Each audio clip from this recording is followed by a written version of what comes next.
Filipe encontrou Natanael e lhe disse: achamos aquele sobre quem Moisés escreveu na lei e a respeito de quem os profetas também escreveram, Jesus de Nazaré, filho de José. As pessoas que viviam no tempo de Jesus tinham uma expectativa para a chegada do Messias. João Batista estava firme em sua missão de preparar o caminho. Ele até chegou a dizer que o Messias estava entre eles. Mas Jesus não era exatamente o tipo de pessoa que eles imaginavam. Isso porque eles não haviam prestado atenção aos detalhes da profecia. E você, se você vivesse naquele tempo, você teria reconhecido Jesus como o Messias? Na lição desta semana nós vamos ver que alguns buscaram Jesus, enquanto outros foram procurados e achados por ele. Eu sou o Matheus Diniz. E eu sou Neila Oliveira. E você está no canal LAMED, onde você estuda a Bíblia de um jeito diferenciado. E o abraço desta semana vai para o canal LAMED, né, Matheus? Muito legal porque a gente toda semana manda abraço para as bases que nos solicitam. Mas aconteceu uma coisa bem legal, porque nessa semana várias bases nos mandaram abraços. Então, beijo para todos vocês aí, muito obrigada pelos abraços. Nos últimos 2 trimestres nós fizemos um levantamento e olha só que legal, nós recebemos abraços de 20 estados. E para você que deve estar se perguntando, qual será que foi o estado que mais mandou abraço? E aqui vai, o estado que mais nos mandou abraços foi o estado da Bahia. E uma coisinha para vocês, no mês de março o canal estará completando 1 ano e talvez nós vamos fazer uma surpresinha para vocês. Aguarda aí, ok? Fique ligado com a gente. Agora vamos para o vídeo e lembre-se de se inscrever.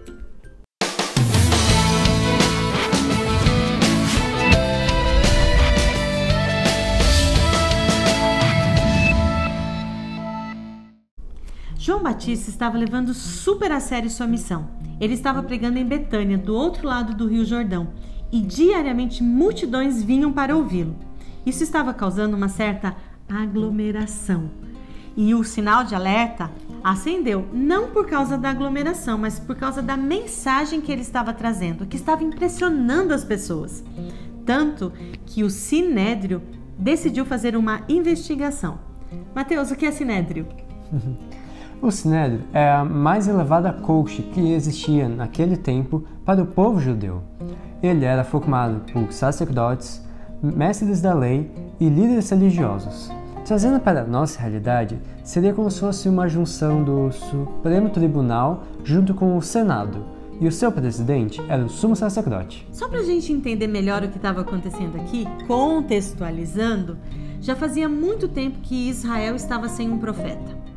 As pessoas ainda se lembravam do que tinha acontecido 30 anos antes, quando Zacarias, pai de João, que era sacerdote, recebeu no templo o anúncio de alguém que viria para preparar o caminho do Messias. Outro detalhe é que as pessoas se lembravam das profecias das 70 semanas, da profecia ali de Daniel, envolvendo a chegada do Messias. Ou seja, o que João estava fazendo, a mensagem que ele estava dando, tinha muito sentido. E o Sinédrio queria saber, afinal de contas, quem era aquele homem. O entusiasmo popular era tão grande que o Sinédrio se deu obrigado a tomar uma posição. Eles aceitariam ou rejeitariam a mensagem de João. E para isso, eles organizaram uma comitiva que iria de Jerusalém, onde era a sede do Sinédrio, até onde João estava, que era uma viagem de mais ou menos 40 quilômetros. Imagine essa cena. Uma grande multidão estava escutando João Batista quando essa comitiva chegou, e se não fosse para causar, eles nem vinham. Aqueles homens arrogantes, cheios de pompa e ar de superioridade, queriam impressionar as pessoas e ganhar a simpatia do profeta.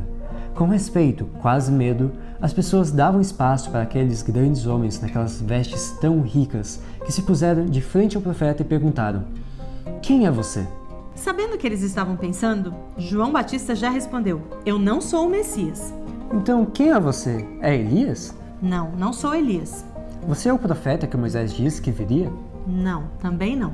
"Então, quem é você? Se você não é o Cristo, não é Elias, não é o profeta que Moisés anunciou, dê-nos uma resposta para que nós possamos levar àqueles que nos enviou. Quem você diz que é?" "Eu sou a voz do que clama no deserto. façam um caminho reto para o Senhor, como disse o profeta Isaías. João usa essas palavras porque era muito comum naquele tempo, quando um rei estava vindo, que os seus servos fossem à frente, aplainando o caminho, tapando os buracos, tornando mais fácil o caminho para quem vinha. E é assim que João se identifica, como aquele que prepararia o caminho do Messias. Aqueles homens então continuaram seu interrogatório a João. Se ele não era nenhum daqueles, por que ele estava batizando? E esse era o ponto crucial ali. A autoridade de João. Eles queriam saber com que autoridade João estava fazendo isso. Como ele podia se levantar como um reformador sem a permissão deles? Mas então, antes de responder, João olhou aquela multidão e o seu rosto se iluminou. Com muita emoção, ele disse: Eu batizo com água, mas no meio de vocês está alguém que vocês não conhecem. Ele vem depois de mim, mas não sou digno de desamarrar as correias de suas sandálias. Aí estava a resposta. João Batista não era o Messias, mas eles deveriam levar a mensagem de que o Messias já estava entre eles. Naquele momento, aqueles líderes olharam ao redor, olharam para toda a multidão, tentando identificar o tal Messias, mas eles não viram ninguém que pudesse encaixar as características com aquilo que eles imaginavam. A comitiva voltou para Jerusalém sem a resposta que eles esperavam. Ao que tudo indica, eles não levaram João Batista muito a sério, porque senão eles teriam continuado a investigação para descobrir de quem o profeta tinha falado. O texto bíblico nos diz que no dia seguinte Jesus foi até João Batista e novamente João apontou para Jesus e disse: Vejam, o Cordeiro de Deus que tira o pecado do mundo. Ele tentou chamar a atenção ali das pessoas que estavam ouvindo e disse: Se lembram? Eu falei para vocês. Eu vi no batismo quando o Espírito desceu sobre ele. Ele é aquele que batiza com o Espírito Santo. Ele é o Filho de Deus. Os olhos das pessoas se voltaram para Jesus. Aquele era o Cristo?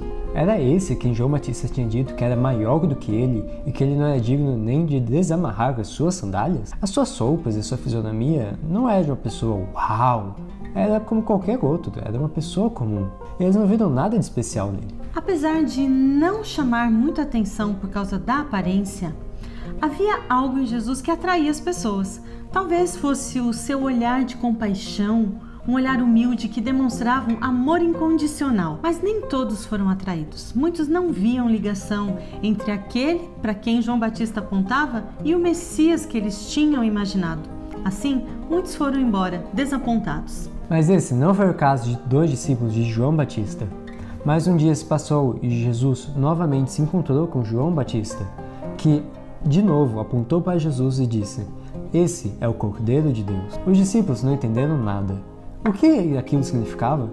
Então André e João foram até Jesus para saber mais. Em seu íntimo, a pergunta que não queria calar era: será que esse tal de Jesus era mesmo o Messias? Jesus ficou muito feliz quando viu que os discípulos foram até ele. E ele então perguntou o que eles desejavam. Ao chamarem Jesus de Rabi, que quer dizer mestre, eles demonstraram que estavam dispostos a aprender com ele. Jesus convidou aqueles 2 discípulos para irem até a sua casa.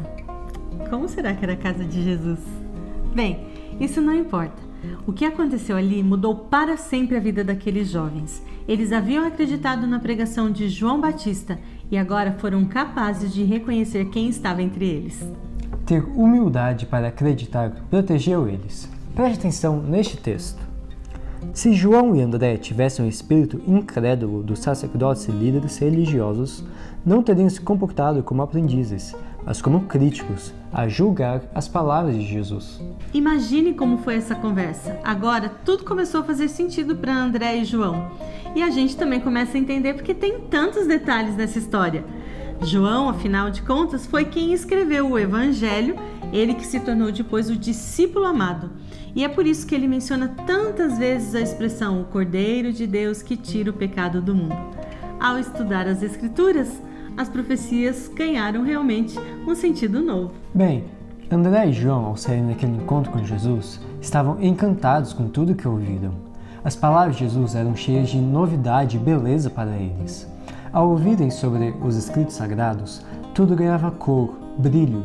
e a verdade ficava mais clara para eles. E o que se faz quando a informação mais importante de todos os tempos está diante de você?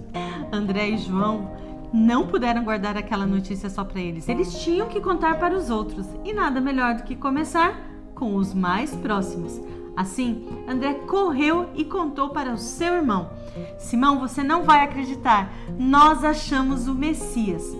Simão também havia ouvido a pregação de João e ele foi imediatamente ao encontro de Jesus. E o que acontece agora não pode ser pulado. Os olhos de Cristo leram o seu caráter e a história de sua vida. Sua natureza impulsiva, seu coração amoroso e compassivo, suas ambições e autoconfiança, sua queda, seu arrependimento, seu trabalho e sua morte de mártir. Tudo isso o Salvador pôde ler e disse: você é Simão, filho de João. Será chamado Cefas, que traduzido é Pedro. Já imaginou isso? Num encontro como esse, e Jesus muda o seu nome?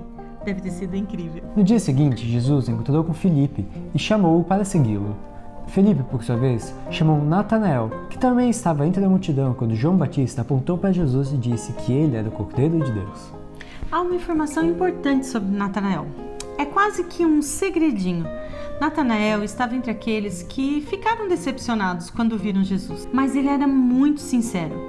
E é muito bonita a atitude dele aqui, porque ele sabia que fazia sentido o que João tinha falado. Então ele decidiu orar, pedindo que Deus revelasse se Jesus era mesmo o Messias. E sabe onde ele foi orar? Embaixo de uma figueira. E Filipe sabia que o amigo estava ali, possivelmente meditando sobre as profecias. Eles já tinham estado juntos muitas vezes ali, orando por isso. E aqui a gente vê onde se encaixa o texto-chave dessa semana. Filipe foi muito alegre até onde Natanael estava e disse: nós finalmente encontramos aquele de quem Moisés e os profetas falaram. Natanael achou que aquela era a resposta para suas orações. Ele ficou muito esperançoso. Mas então Filipe completou: é Jesus de Nazaré, filho de José. O preconceito então cresceu no coração de Natanael. De Nazaré? Pode vir alguma coisa boa de lá? Ele sabia do que estava falando. Ele morava em Caná, que era bem perto de Nazaré, e a fama das pessoas de lá não era nada boa. Mas Filipe não argumentou. Ele simplesmente disse: vem comigo então que você vai ver. E Natanael então foi com Filipe. Quando Jesus viu Natanael se aproximando, ele disse a seu respeito: aqui está um verdadeiro israelita, em quem não há falsidade. Natanael estranhou e disse: mas de onde o Senhor me conhece? E Jesus então respondeu: eu vi quando você estava debaixo da figueira, antes de Filipe o chamar. Pronto, aquilo foi suficiente. O mesmo Espírito que estava respondendo à oração de Natanael embaixo da figueira também falou por meio de Cristo naquele momento. E assim, uma grande equipe estava se formando. Jesus, agora com André, João, Pedro, Filipe e Natanael, estavam prestes a revolucionar o mundo. Uma equipe que viveria grandes aventuras. E com certeza, essa é uma história que a gente está só começando. A gente vai saber muito mais na próxima semana. Mais uma vez, nós vimos, como na lição desta semana, que ninguém que foi sinceramente em busca de Jesus foi decepcionado.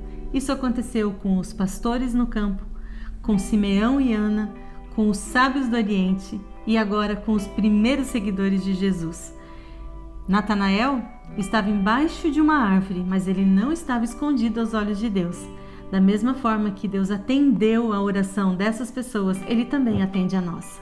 O primeiro impulso do coração de alguém convertido é levar essa alegria e a bênção da salvação para os outros, principalmente para os mais próximos e queridos.